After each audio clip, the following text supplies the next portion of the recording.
Hokie dokie. Let's get it going.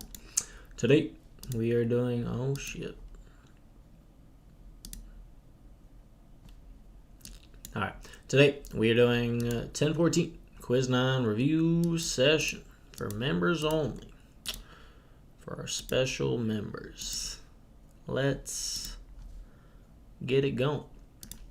If anyone actually watches these, I apologize for not doing this yesterday. I usually do it on Tuesdays or Wednesdays, but it is Thursday. My power, I was busy on Tuesday, and then my power went out yesterday, right when I would have been doing it. So it's Thursday. It's quiz day. So if you got this quiz today, here we go. This is quiz 9 review session 1014. It's a lot of trig, a lot of triangles, a lot of circles, angles, whatever. Okay, let's get into it. This is problem 1. They say, which of the following is consistent with sine of theta is equal to 6/7? So the approach for this one that I would take is to make a random right triangle, and you can pick wherever, whichever angle between this or this one that you'd like to be theta. So we pick a theta, and then we think about sine and how sine is, we think about SOHCAHTOA. Sine is opposite over hypotenuse. So we consider the ratio that goes along with sine. If it were cosine, it would be cos, so SOHCAHTOA, so that's adjacent over hypotenuse. And then if it's tangent, SOHCAHTOA, that's opposite over adjacent. So from this angle here, we have our adjacent side, our opposite side, and our hypotenuse. So brief overview there. So what this means is if sine of theta, if the opposite over hypotenuse is 6/7, that means that the opposite is equal to 6. That means the hypotenuse is equal to 7. And they're asking for really just like which one of these is correct. So I'm just going to try to come up with a few of them. I'll just go down the list here. So cosine of theta, again, is adjacent over hypotenuse. So we need to figure out what this adjacent side is if we're ever going to figure out, what cosine possibly is. So I guess before we do cosine, let's use Pythagorean theorem, where we would say a squared plus b squared equals c squared, or in this case, a squared plus o squared, the two legs, squared and added together equals h squared, the hypotenuse squared. So we don't know a. We know o is 6, we know h is 7, and we're solving for a. So we get a squared is equal to 49 minus 36, which means a squared is equal to 13. We take the square root of both sides, and we find that a is equal to square root of 13. So the adjacent side is square root of 13. Again, we needed that side because now we need to come up with, one of the other trig ratios and see which one is correct. So we are going to start with that cosine. So cosine, again, is adjacent over hypotenuse. So adjacent is root 13 over the hypotenuse, which is 7. So cosine is root 13 over 7. They said 7 over root 13, so this is not right.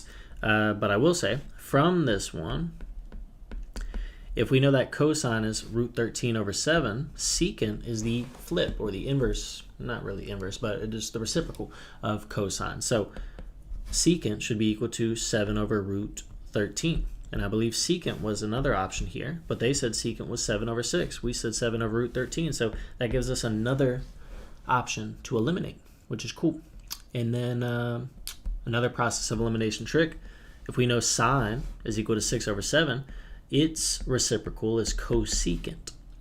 So we flip the sine to get our cosecant value. So what was 6/7 for sine is 7/6 for cosecant, and they said that cosecant was root 13 over 7. So that doesn't match ours. So by process of elimination, we can identify C as our answer.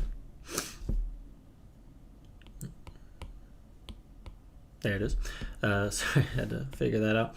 And then let's talk about how they actually got that. So tangent of theta, looking up here at our ratio, SOHCAHTOA, tan is opposite over adjacent. So O is 6 over A, which is root 13. So 6 over root 13, and that matches exactly what they have there. So big crash course problem here with setting up a triangle, finding the remaining side, I guess like labeling two of the sides with the trig ratio given, finding the third side with Pythagorean theorem, and then finding the other trig ratios with the help of SOHCAHTOA, and then also the reciprocals of SOHCAHTOA. Sine goes with cosecant, cosine goes with secant, and tan goes with cotangent. Cotangent is probably the only one we didn't look at in that one. All right. That was problem 1. Here's problem 2. They say, which of the following is equivalent to cosine of theta? So this is a lot of like knowing what each of these trig functions translates to, or how you can rewrite them, and so on, and we'll try to simplify from there. So cotangent is the flip of tangent, and the way I think about tangent is sine over cosine. Sine divided by cosine is equal to tangent, which means cotangent is the flip, cosine over sine. So up top we have cosine. I'm just going to shorthand it here. I'm going to leave off the theta, so just cosine over sine. And then cosecant, we talked about in the last one, was 1 over sine. It's the flip or reciprocal of sine. So if we have this fraction divided by this fraction, we could multiply by the reciprocal of the bottom fraction here, but I'll just keep it simple for you. If we have the same denominator within fractions that are being divided, we can cancel them, and we're just left with cosine over 1. This cosine over that 1. But cosine over 1 is just cosine. So the first one is equivalent to cosine. All right, number 2, much quicker. 1 over secant is basically 1 over cosine.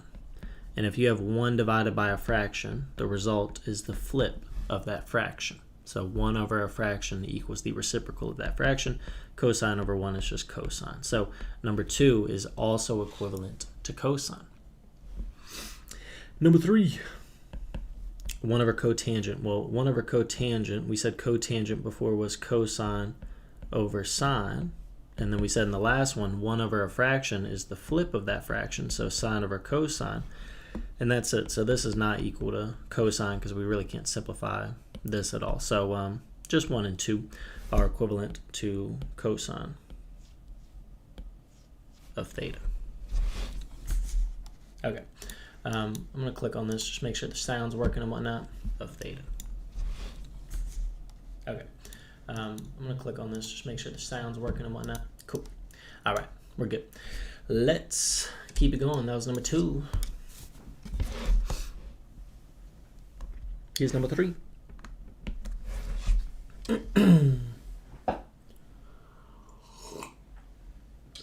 Alrighty. Number 3.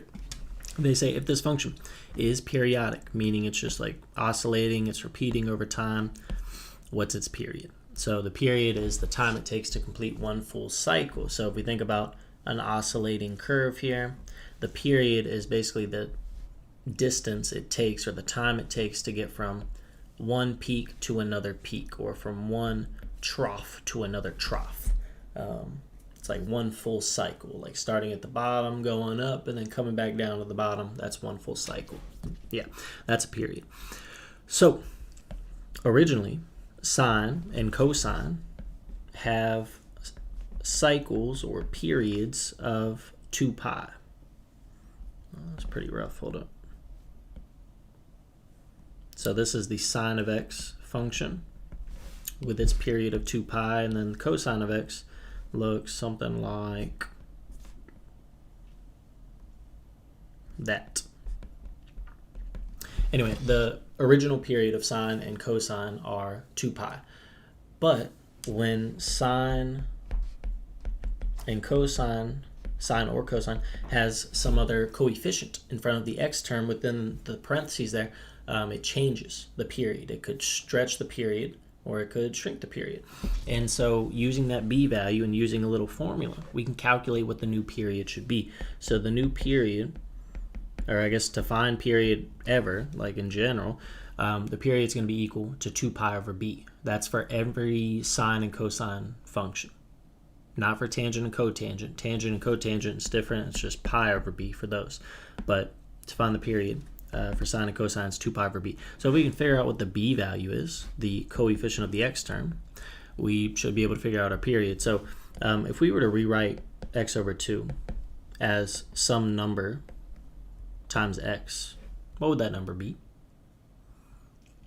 There would be a 2, but it's also in the bottom. So we have to make sure it's 1/2 x. So we rewrite x over 2 as 1/2 x, really for both of these. And so because they both have 1/2 x, it's just going to, affect the sine and cosine functions like in the same way. So we really just have to worry about it for one of them. Anyway, so our b value is 1/2 is what I'm trying to say. So 1/2 is the coefficient of the x term. So we can find our period just by doing 2 pi divided by 1/2. When we're dividing by a fraction, that's the same as multiplying by the reciprocal. So 2 pi times 2 over 1, that's just 2 pi times 2, which is equal to 4. So our period is 4 pi for the sine of x function. But again, what I was saying is the 1/2 will affect the cosine function in the same exact way. So sine of x and cosine of x originally had a period of 2 pi, but now both of them have a period of 4 pi. And so the whole function has a period of 4 pi.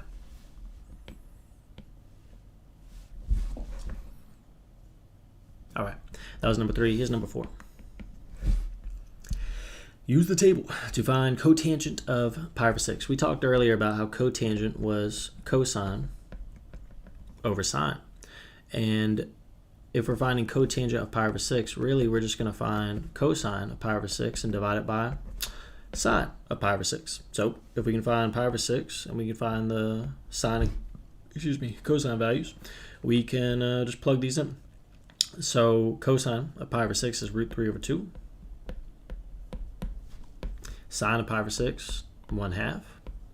So we divide these by one another. I mentioned earlier we could multiply by the reciprocal, or if we see the same denominator, we can cancel those out and we're just left with their numerators. So root 3 over 1, which is really just root 3. So that'd be option B, and we're done. So just to practice in recognizing how to rewrite cotangent using sines and cosines, and then just using the chart to get the sine and cosine values at the given angle. Hope that makes sense. Definitely study or be familiar with your, identities or whatever you call them, just like how you can rewrite cotangent in terms of sine and cosine, how you can rewrite tangent in terms of sine and cosine, how you can rewrite cosecant, secant, like all the main trig functions. That was number 4. Here's number 5. They say theta equals 7 pi over 4, which of the following is correct? Okay. All right. So this is an idea about depending on which quadrant the angle lies in or ends up in, will the sine, cosine, or tangent value be positive or negative? Likewise, as a result, will the cosecant, secant, and cotangent values be positive or negative? So, I think the easiest way to think about this, you might have learned the all students take calculus. That tells you that sine is positive in quadrant 2. So there's quadrant 1, 2, 3, and 4. So sine is positive in quadrant 2, tan is positive in quadrant 3, cosine is positive in quadrant 5, blah, blah, blah. Okay, you could take that route. If you prefer that method, there's nothing wrong with it. Another method, which you might find more useful, is how x and y essentially just correspond to cosine and sine. So wherever x and y are positive, that means cosine and sine will be positive. And wherever wherever the x value is negative and the x value is negative, the y value is positive, that means cosine will be negative and sine will be positive. And just same thing all the way around. So negative, negative would be cosine's negative, sine is negative. And then positive, negative, cosine's positive, sine is negative. Now this is this only helps with sine and cosine, right? Well, No, because it also helps with tangent, because what do we know about tangent? We know tangent is equal to sine over cosine. And so to demonstrate here, sine over cosine, or I'll just do it with this example. I don't have time to run through everything. 7 pi over 4. We got to figure out what that is first. So 7 pi over 4, a couple different ways to go about this. It might help to, you could either convert this into degrees. If you want to convert into degrees and you're more comfortable with degrees, you multiply the radians by 180 over pi. You could do that. Or you could think about unit circle stuff. We have 0, we have pi over 2, we have pi, we have 3 pi over 2. And we could think about how 7 over 4 is very close to 2. It's not quite 2, but it's very close to 2. And so 7 over 4 is equal to 1.75. So really what we have is 1.75 pi. And if the full rotation of the circle is a full 2 pi, then we could say that 1.75 pi is right down here, because we're going 1/4, 2/4. So really this is like, you know, like I've labeled 1/2 pi, 1 whole pi, and then we just need to go another 0.7 pi. So 0.5 plus 0.25 pi takes us there. Anyway, this takes us to quadrant 4. Quadrant 4, what do we know about quadrant 4? We know that we have a positive x value, negative y value. So the cosine's positive, sine is negative. And then from there, let's just like start going through our options here. So sine is negative. Yep, nope, nope. So just like that, we can eliminate C and D because sine is negative. And then we have cosine is positive, but these are talking about cotangent and secant. So this is where we can use a little trick in terms of, or use a little trick with like sine and cosine. Like from sine and cosine, you can get all the other trig functions. So cotangent, we talked about cotangent being cosine over sine. And if we know that cosine is positive and sine is negative, cosine is positive, sine is negative, cotangent will be the result of a positive divided by a negative. And a positive divided by a negative is a negative. So cotangent is actually negative, which shows up here but not here. So by process of elimination, just 2 quick things.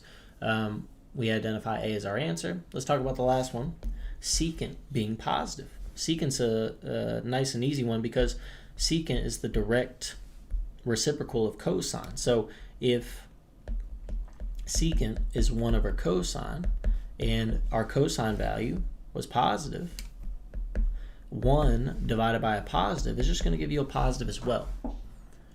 And so secant is positive. So that's kind of a trick. If cosine is positive, secant will be positive. If cosine is negative, secant will be negative. And then the other connection holds true as well. If sine is positive, then its reciprocal, cosecant, CSC, will also be positive. If sine is negative, cosecant will be negative. Okay. Enough talking, enough yapping on that. I hope that's a good little crash course. Good little tidbits of info there. We got some stuff to go through though. Let's keep going.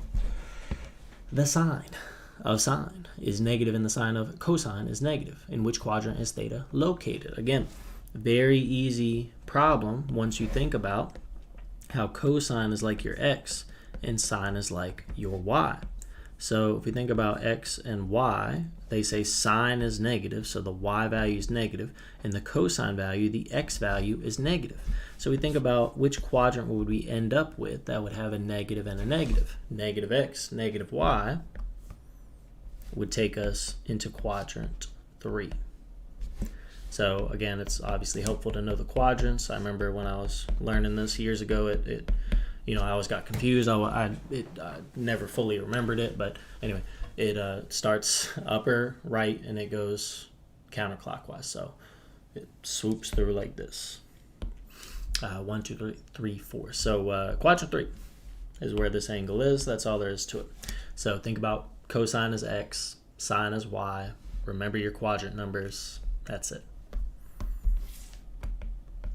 Number 7, they say, in which quadrant of the unit circle is the angle pi over 3? Again, this is a helpful, like it will be helpful to know your unit circle. It will be helpful to, if you prefer degrees, to just convert to degrees by multiplying by 180 over pi. But ultimately, it does help to know some of the radian measures, at least the basics. I would recommend knowing all the quadrant 1 important ones, so pi over 6, pi over 4, pi over 3, and then I would know the like axes ones, so pi over 2, pi, 3 pi over 2, and 2 pi. I think those are the most important. So pi over 3 is just 60 degrees, so that would definitely be in quadrant 1. That's all there is to it. Just to go a step further, if it were 2 pi over 3, that would take you up into quadrant 2, because that's, if this is equal to 60 for pi over 3, then 2 pi over 3 is 120. And then if we went 3 pi over 3, that would be 180, and so on and so forth. Anyway, that was number 7. Here's number 8. Coffee break.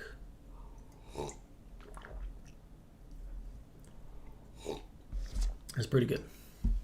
Okie dokie. All right. Cosine of 9 pi over 4. The approach to this one is to know your cosine and sine values, your ordered pairs for the basic unit circle angles. So know those, and then think about where 9 pi over 4 would lie, because 9 pi over 4 is not on our standard unit circle. It is an angle that is not between 0 and 2 pi. So we need to figure out what's an angle that's pretty much the same as 9 pi over 4. What's an angle that ends in the same spot? In other words, a coterminal angle to 9 pi over 4. So we need to think about how 9 pi over 4, we need to figure out like how many times it goes around the circle, like where it ends up, that kind of thing. So we can do that by subtracting 2 pi. We can subtract 2 pi, and hopefully it'll give us an angle that is between 0 and 2 pi. We basically want to subtract 2 pi till we get an angle between 0 and 2 pi. Subtracting 2 pi is the same as subtracting 8 pi over 4. We find a common denominator so that we can then subtract 9 pi minus 8 pi, which would give us 1 pi over 4. So pi over 4, much nicer angle. And this angle is our 45-degree angle. That's in quadrant 1. And our 45-degree angle in quadrant 1, if you've memorized your unit circle, is root 2 over 2, root 2 over 2. Its x and y values are root 2 over 2. So anyway, I didn't address this. 9 pi over 4 is the same as pi over 4. The only difference is 9 pi over 4 goes around the circle a full 1 time and then up to pi over 4. But it still ends in the same exact spot. That's why it'll have the same ending ordered pair. Okay?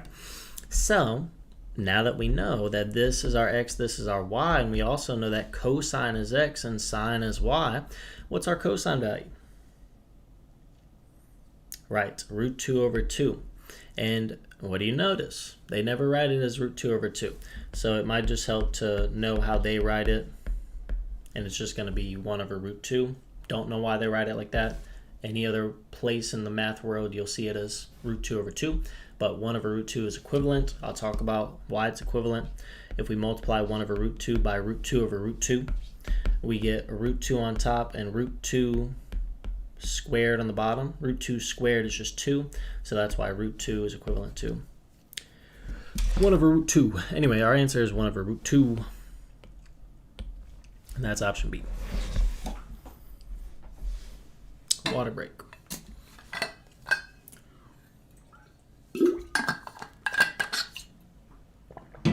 All right, that was number 8. Here's number 9. If theta is in quadrant 3 and cosecant is equal to -2, which of the following could be true? Okay, we think about those. Okay, so we're gonna think about something first. I don't want to do this. So I'm looking first at all the denominators and how they're all different. And I think it's just going to be a matter of like, you could draw quadrant 3, you could draw an angle going into it, and then think about, you could like create a triangle or something if you wanted to. I don't think that's necessary. I think it might be more helpful to think about how this angle, or sorry, this cosecant of that angle is equal to -2, and then use that to maybe think about what could the sine or cosine values be, and then what angle corresponds to those sine and cosine values. So from cosecant, the way my brain goes first is I can get the sine value, the sine of theta value from that cosecant value, because sine and cosecant are reciprocals. So we take -2 and we flip it. So originally it's -2/1. So now we have -1/2. Sine of theta is -1/2. And we know that the y value is the sine value, or sine value is the y value. So really, we just got to think about what's an angle that's in quadrant 3 that has a y value of -1/2. Well, if you are familiar with unit circles, if one coordinate is -1/2, then the other is always a √3/2. And if it's in quadrant 3, I guess it's got to be a -√3/2 for the x value. So like, you'll always see either 1/2 √3/2 together, positive or negative. The signs don't matter when I'm talking about this, but you'll either see 1/2 √3/2 or you'll see √3/2 1/2. So if we knew that the y value was some version of 1/2, that's how we knew the x value was √3/2.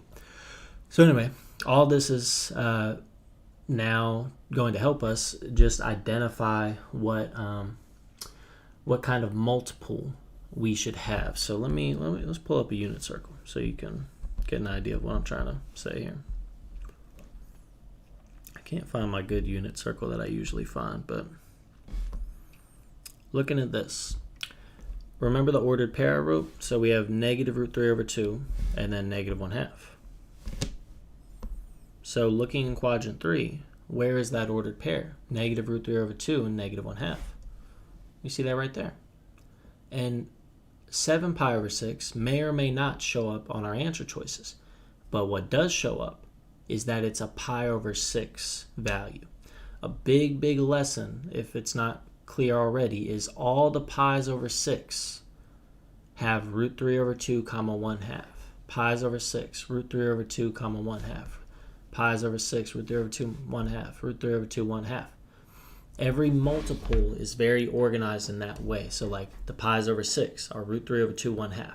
And then they're positive or negative depending on which quadrant they're in. The πs/4s are the √2/2s, √2/2s, √2/2s, and so on. The πs/3 are the flip of π/6, so 1/2 √3/2. 1/2 √3/2, 1/2 √3/2, 1/2 √3/2. Okay? So what I'm trying to say is, if we know it's going to be a -√3/2 and -1/2, it's got to be a π/6 multiple. So we choose the only answer that's a π/6 multiple. And, oh, I'm stupid. There's literally 2 π/6s. All right, so we get... Why did I think they were all different? Anyway, we get rid of the ones with π/4 and π/3. So now, I guess it's just figuring out, which quadrant or which one of these angles lies in quadrant 3. So let's do our little technique here. We subtract 2π. So we'll do this minus 2π, which is the same thing as minus 12/6. So we get that common denominator. This would give us 1 π/6. I hope it's clear that 1 π/6 would just lie in quadrant 1. Okay? And then just to demonstrate, 19 π/6 minus 2π, or minus 12 π/6. 19 minus 12 is 7. So we get 7 π/6, which matches directly that angle that we had on the unit circle. Okay.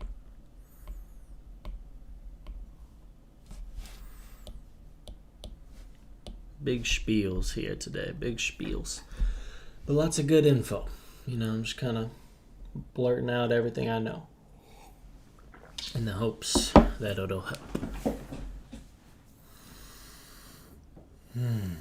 Take a big breath. All right. Let's reset. Take a look at number 9. Let's go on to number 10. Number 10, if theta is in quadrant 4 and cosecant is equal to that, which of the following are true? All right, so these are fun problems. This is going to be an approach in drawing.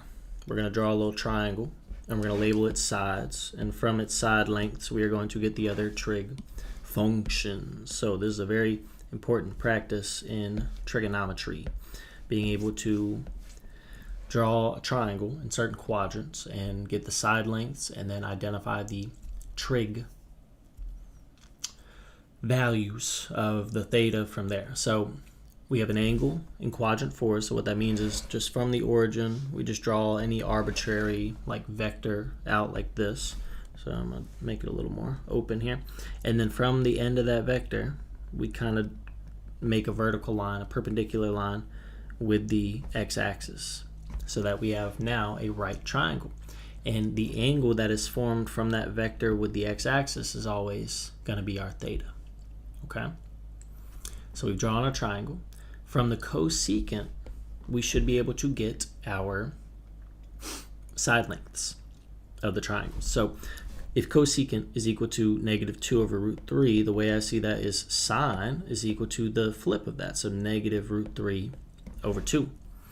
And sine is also opposite over hypotenuse. So going back to our SOHCAHTOA, the opposite side of theta, O, is -√3.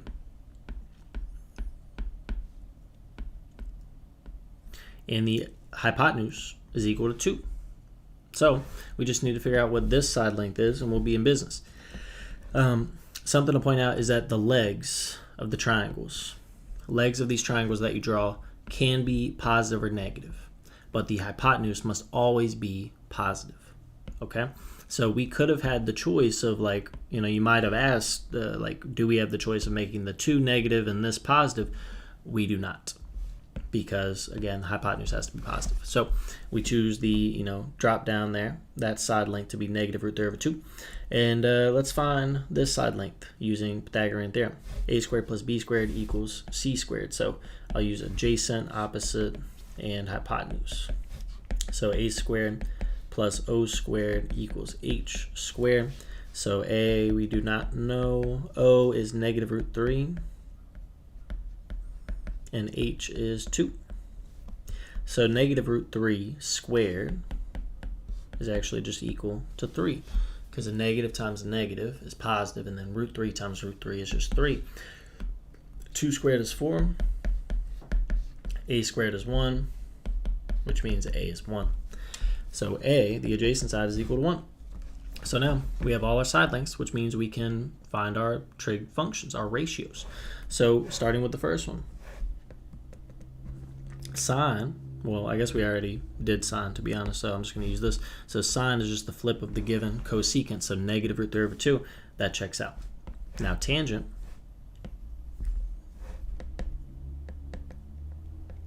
Tangent of theta, SOHCAHTOA, is opposite over adjacent, so -√3 over 1. And that does not match what they had, not even close. So then cotangent, the nice thing is we just found tangent, so cotangent should just be the flip of tangent, so -1 over √3, and that does match what they had. Okay, so 1 and 3 are correct.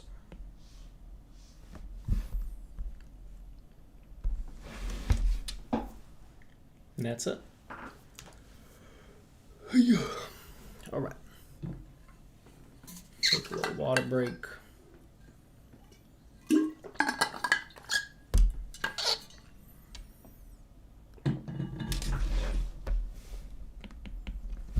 Let's go on to number 11. They say use the Pythagorean identity to determine which of the following is correct.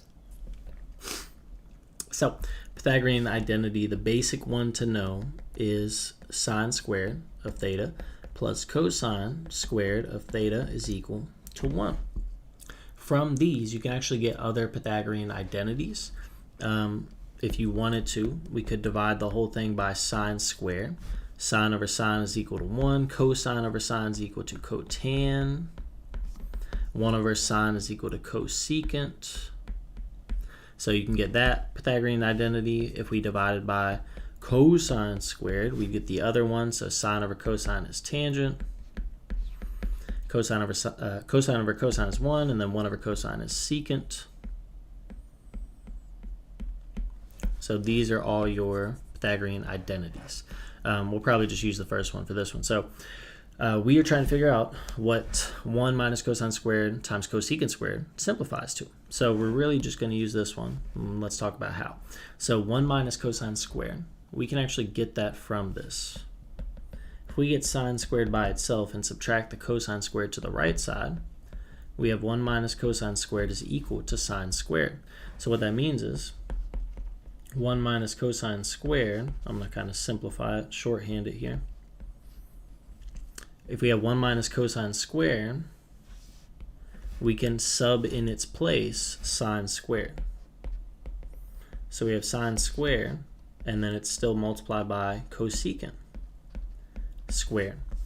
And then if we're still working this out, sine squared times cosecant squared. Well, cosecant squared is just the flip of sine squared. It's the reciprocal, right? So we have sine squared over sine squared times 1 over sine squared, which is really just sine squared over sine squared, and we're just left with 1. So A is actually our answer because it equals the correct right side of the equation that they had there. Something to point out is like all the left sides are the same, so we're really just working out the left side to see what that gives us when simplified, and then whichever answer has that simplified answer is our answer. That was number 11. Here's number 12, more triangles. Given the triangle below, determine which of the valuations are correct. Notice they give us 6, they give us 7, and they're asking about the other trig function. So anytime we're given a triangle or we're drawing a triangle and we have 2 of the side lengths, it's always a good idea to find the remaining side length using Pythagorean theorem. So the leg squared plus the leg squared equals the hypotenuse squared. 7 squared is 49, 6 squared is 36. Add these together, you get 50 plus 35, so that's 85 equals h squared, which means square root of 85 is equal to the hypotenuse. So you probably could have gotten that from the answer choices if you were bored and just wanted to make an educated guess. So now with these, let's go through some of these ratios, these trig functions. So tangent should be SOHCAHTOA, so opposite. So remember what you're referring to this as theta, so that's your reference point. So opposite should be the 7, adjacent is the 6, and hypotenuse is the root 85. So SOHCAHTOA, opposite over adjacent, would be 7 over 6. And then yeah, I'll just leave it at that, because if tangent is 7 over 6, then it's definitely not 13 over 7, so we get rid of that. And then we could also get rid of D, because that has 6 over 7. And then that leaves us with just B and C. So let's find sine of theta. They don't give us sine of theta, right? Okay, so sine of theta is so opposite over hypotenuse, so that'd be the 7 over root 85. So is that the correct sign that they give us? It's not. They have the flip right here, so that's not right. So by process of elimination, we found that these two show up in option C, and that's all there is to it. So find the third side length. Be comfortable with your trig ratios. Oh yeah, and just process of elimination. Okay, SOHCAHTOA, sine opposite over hypotenuse, cosine adjacent over hypotenuse, tangent opposite over adjacent, and then sine is the flip of cosecant, or I'll just say cosecant's the flip of sine, secant's the flip of cosine, cotangent's the flip of tangent. That was number 12. Here's number 13. How many we got left? We got 13, 14, 15. 16 is the last one. All right, let's keep it going. Given the triangle, find B if H is equal to 7. Okay. Got it. So they give us H. And our goal is to find B. And notice we don't know B, so like we can't find this third side. That's not the approach they want us to take in this case. But they do give us an angle measure. They give us a theta. So if we set up a little equation here, we think about if this is our angle, this is our theta, and we think about how we have an adjacent and we have an hypotenuse side, right? What's the trig function, sine, cosine, or tangent that relates adjacent and hypotenuse? So ka-toa, adjacent hypotenuse would be cosine. So cosine of theta is equal to adjacent over hypotenuse, which means that cosine of this angle 60 should be equal to adjacent, which is B, over hypotenuse, which is 7. So we can solve for B by multiplying by 7 to the cosine of 60. Cosine of 60 actually comes from your unit circle. 60 degrees is equivalent to pi over 3, if you're more comfortable with radians, I don't know. And then cosine of pi over 3, if we think about the ordered pair for pi over 3, it is, I think, the 1/2 and root 3 over 2. And so the cosine value is the x value, so the 1/2. So really we have 7 times 1/2. At this point you could have probably plugged this into a calculator, but anyway, we get 7 over 2, or 7 times 1/2. 7 over 2 is our B value. So what do we need for that one? We needed to recognize we are only given one side length, but we are also given one angle. So we picked the trig function that relates the two sides that we're concerned with and the angle that we're given. So it's either going to be probably a sine, cosine, or tangent.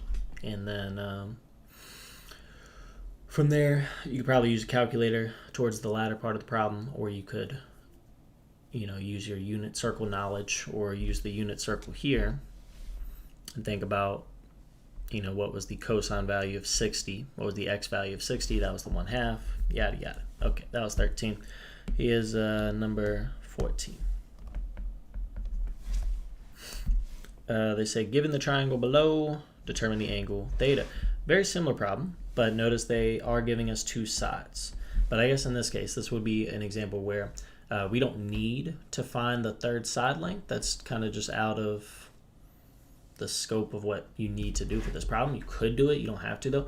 But we do, again, like the last one, want to think about if theta's here, this is the opposite side, this is the adjacent side. So we have the opposite and adjacent, and we're looking for theta. So what's the equation?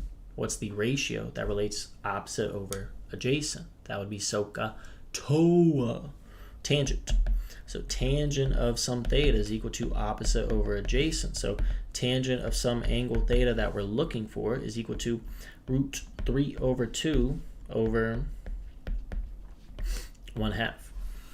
So we could simplify this and we'd get root 3, because the 2's would cancel, right? So we have tangent of some angles equal to root 3. If you wanted to use a calculator, you could, I'll show you like 3 ways to do this real quick. So whenever you have tangent of something equals something, and you're trying to find that something, this angle should be equal to the inverse tangent of whatever's on the other side of the equation, so root 3. So if we find inverse tangent of root 3, that'll find our answer. Maybe make sure you're in the right mode here. I'm in radians, okay. So it's going to be a weird answer, and so we would then have to see like which one of these answers corresponds to that, pi over 3, pi over 4, pi over 6, whatever. So just by experience, it's going to be pi over 3. So pi over 3 matches the tangent value, the inverse tangent value. So our answer will be this. Let's talk about a couple other ways to go about it. A nice trick is whenever tangent of theta is equal to root 3, you can kind of memorize that when it's root 3, it corresponds to the angle of pi over 3.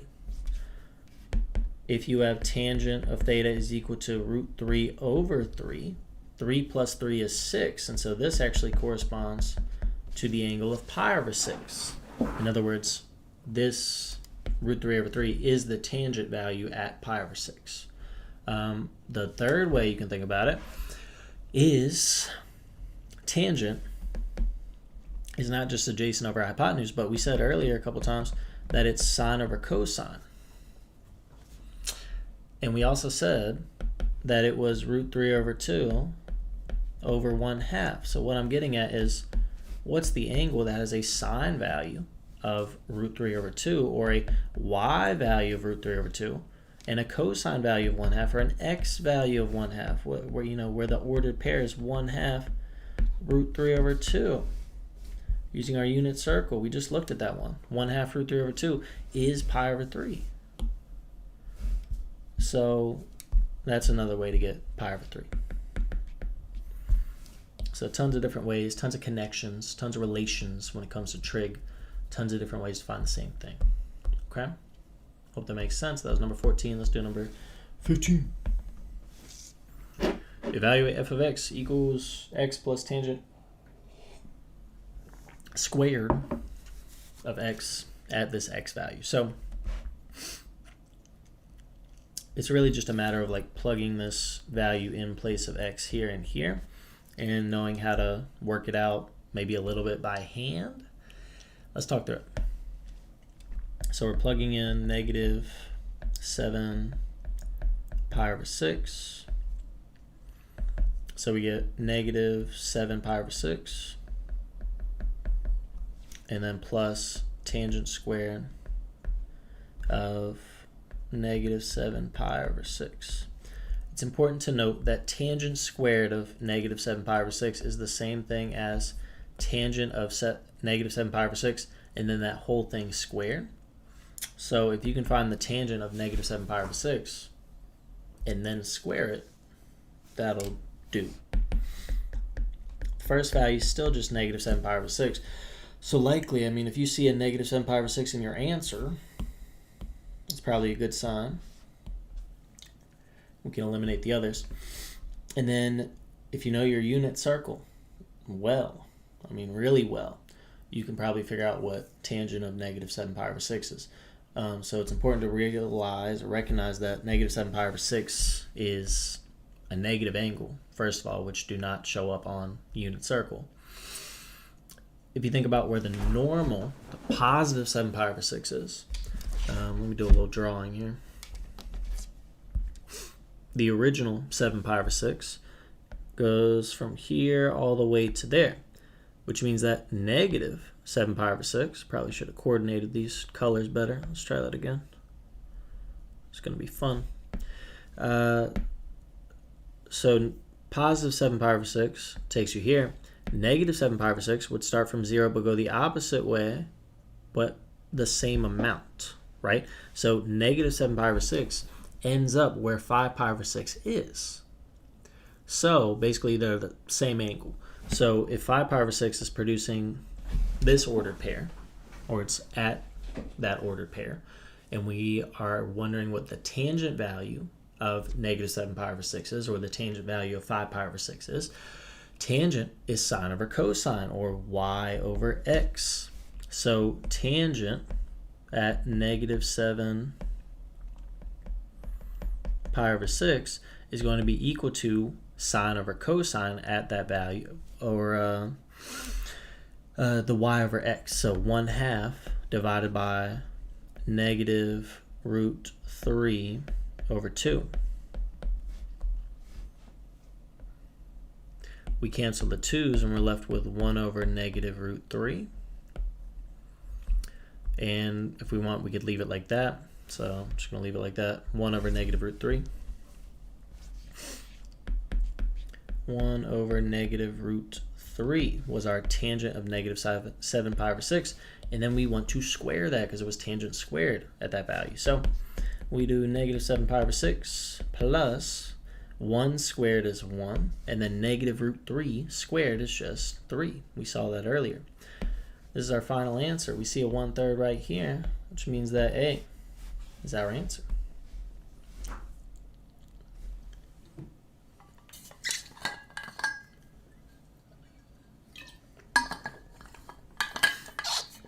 If you wanted to, you could plug in the x here and here and just use a calculator to calculate it and get some weird decimal. And then you could plug in these and these to see which decimal matches the one that you got. Just another approach, but it's always good to know how to do it more by hand.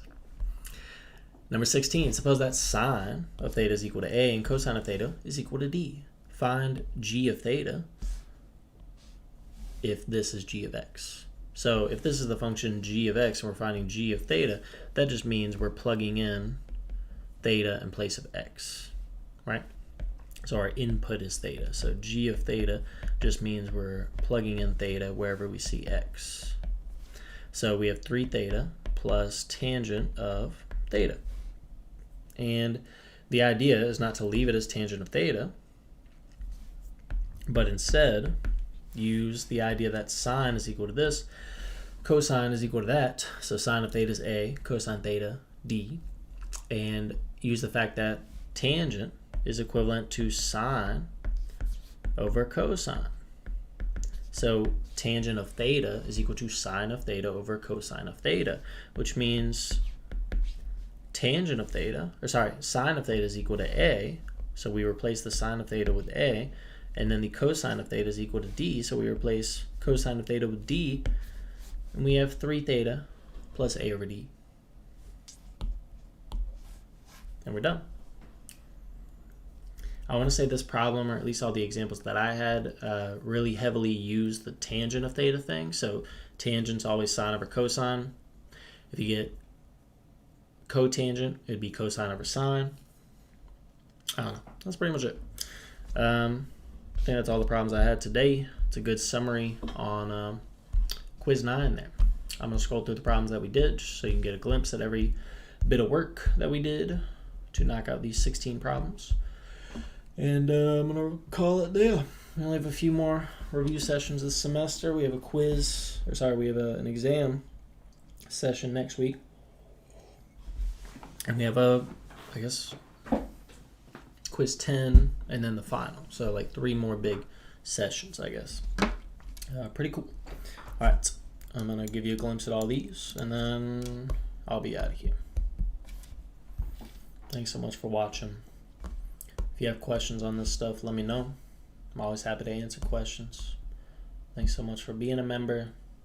I hope you find these little quiz reviews useful if you are using them. I think they're a nice hour-long session of getting, jam-packed information. It's a good place to see a lot of the overlaps in the problems, a lot of similar approaches to different problems, right? Hopefully there's some tidbits in here that, are just good nuggets of information to use.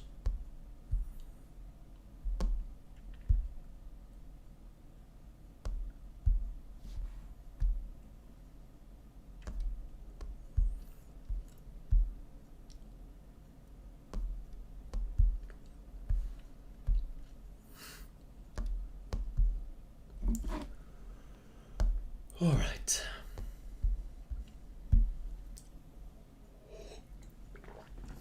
All right. Y'all are crushing this class. I hope you are anyway. Only a few more weeks left. Make sure to give it your best shot. Just get this class over with. You know what I mean? All right. Thanks so much for watching. I will see y'all next week. Bye-bye.